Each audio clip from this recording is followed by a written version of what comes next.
Many of these past few videos I put out, I've just shot outside because it's been more about me just trying to capture some stream of conscious thoughts as opposed to going up into the studio where I've got to figure out, kind of lay it out. What's the story I want to tell and how do I want to produce it and to do the various shoots. So I don't know. We'll see where this kind of lands. I do know I have a few points I definitely want to make, but we'll just kind of see how this flows regarding the battle of the Guess Who, which is kind of how I look at it. You can win the battle, lose the war. You can win the war, but destroy the country in the process of it. And only time will end up showing really what the long-term impact of all of this really will be, if any. But one of the points I want to cover is my full origin story. Really, why did I get so passionate about this topic? And rewind the clock about a year or so ago, I was invited to listen to the Guess Who's album, Plendamore. And one of the first things I did is I looked up the band because in my mind, like many other people, there were a couple key members I've always associated with the band, and I just wanted to see if they were part of the band still.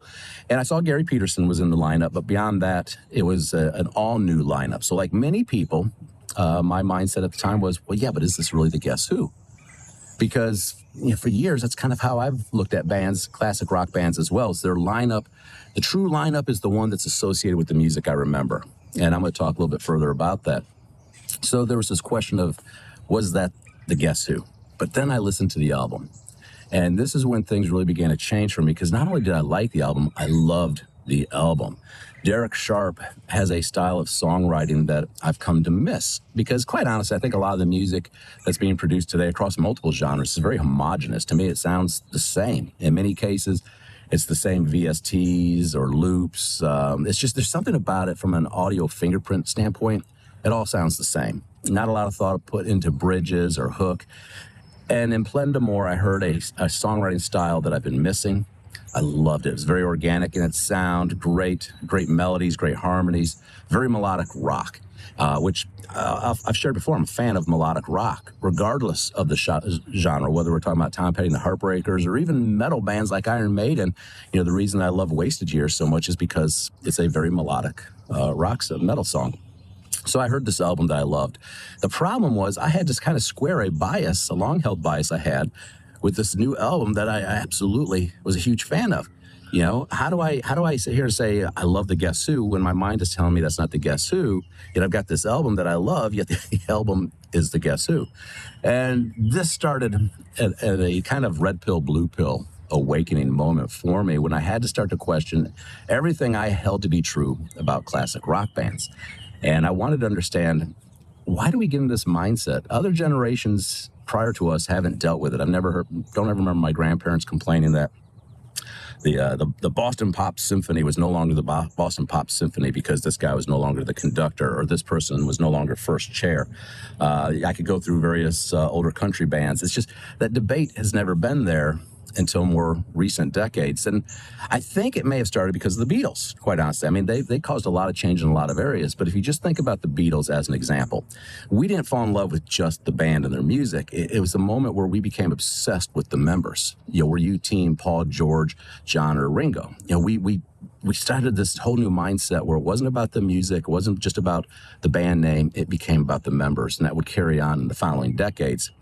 We started becoming much more aware of the members, which the first question is, when that happens, are you really a fan of the band, or are you starting to form a fandom for a person within the band as opposed to the band? Well, anyways, fast forward into the 1980s, MTV rises, and I think what happened is a lot of the bands from the 60s and 70s had broken up, were breaking up, were struggling to find relevance in a video world, and that was impacting their fortunes. Members would leave some of these bands and go on to have very successful solo careers in the 1980s.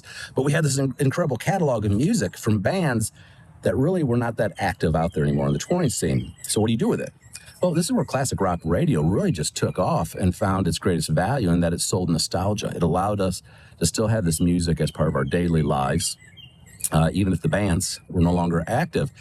And I think when one way or another that started to program us to think of a band based off of a lineup. So when you hear a song, you think of a band. When you think of a band and that song, you think of a lineup. And likewise, if you think about a certain musician, you think about the band that they were part of and you think about the songs that they were part of.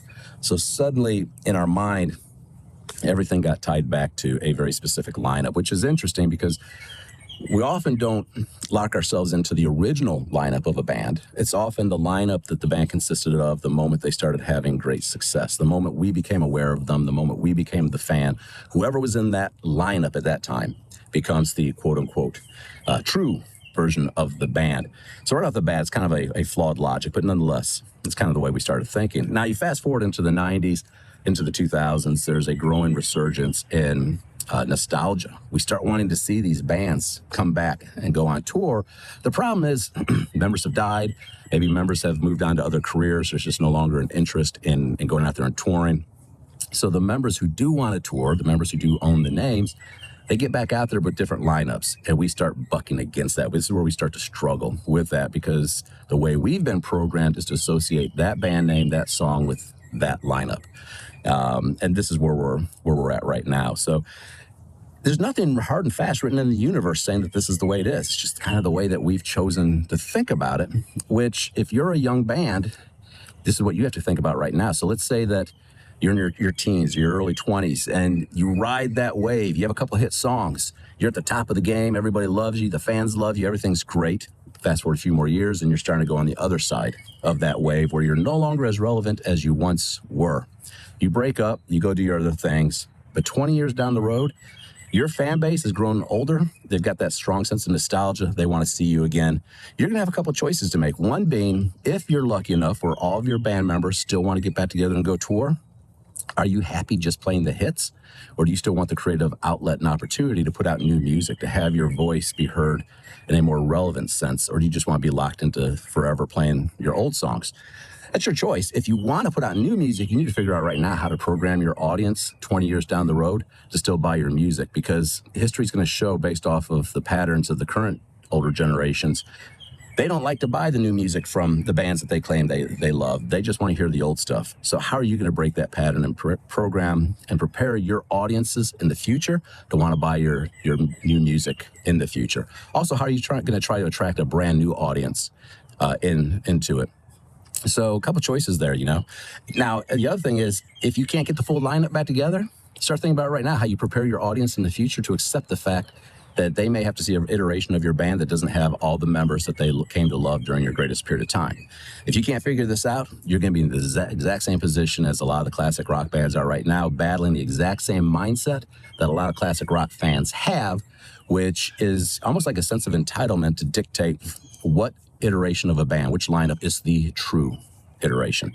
So for me, Plenda More actually was a blue pill, red pill scenario for me, where I found myself really beginning to look at my own biases quite closely and realizing that I think they were flawed. With the Guess Who, they went from being just this band that was attached to my memory to suddenly they're real. They're here today. Not only are they putting out new music, they're putting out great new music, and suddenly they became alive and relevant again. I started imagining some 22-year-old falling in love with Plenda More, who was never familiar with the Guess Who to begin with, but because they became a fan of Plenda More, along the way they'd go, oh, holy shit, this is the band that did American Woman. And they start learning about the prior iterations of the band. They learn about the history.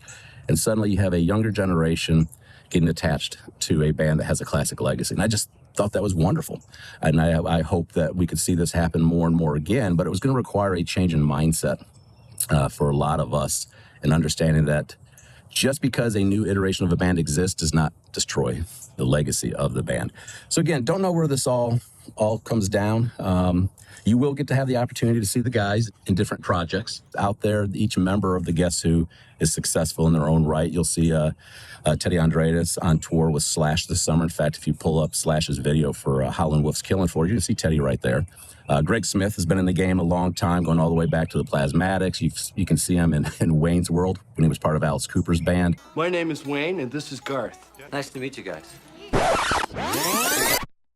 I think he's playing with Ted Nugent right now. Michael Sterto, no doubt, will go on to other projects because he's also performed with Alice Cooper, Slaughter, Lou Gramm. I'm excited about Derek Sharp's songwriting, so I'm going to be following him. The one I'm concerned about is Gary Peterson.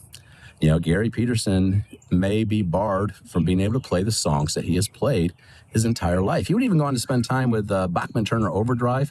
He would support that project. He would also support Burton Cummings and his solo projects. And all of a sudden, what we've got is a fan base telling him that he wasn't important enough to continue to be associated with the name and the music. So he's the one that I'm really worried about. We'll see where he goes. I will continue to support his endeavors because, yes, through this process, I did have the benefit of connecting with the band and becoming friends with the band. And I see nothing shameful or to apologize for that. These are great guys, great musicians. I wish them all the best I can, and we'll just see what happens from here.